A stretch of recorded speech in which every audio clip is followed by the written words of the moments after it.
Welcome to Chillin' 101. We hope this video helps. In this video, I will explain how to change your Play Store lock. It's important to understand that the Play Store doesn't have a direct app lock, but rather uses parental controls and purchase authentication to secure content. We'll cover how to set up a PIN for content restrictions and how to require a password or biometric verification for purchases. This helps prevent accidental buys and ensures only authorized users can download apps or make in-app purchases, giving you greater control over your device. To begin, open the Google Play Store application on your Android device.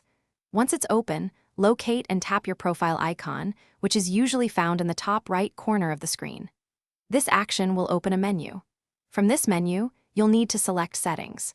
Within the settings, you'll find various options, including sections related to family for parental controls and authentication for purchase verification.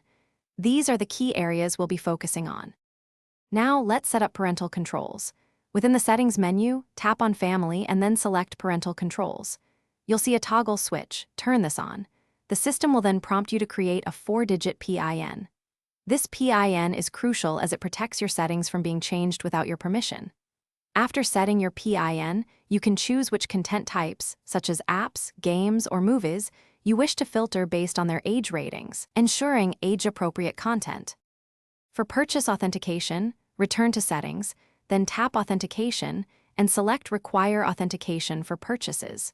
Here, you can choose how often you want to verify purchases, either for all purchases through Google Play on this device or every 30 minutes.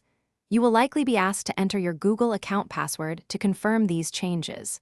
Additionally, some devices allow you to enable biometric authentication, such as a fingerprint, for a quick and secure verification process, adding an extra layer of protection. Thanks for watching. Consider subscribing if we helped you.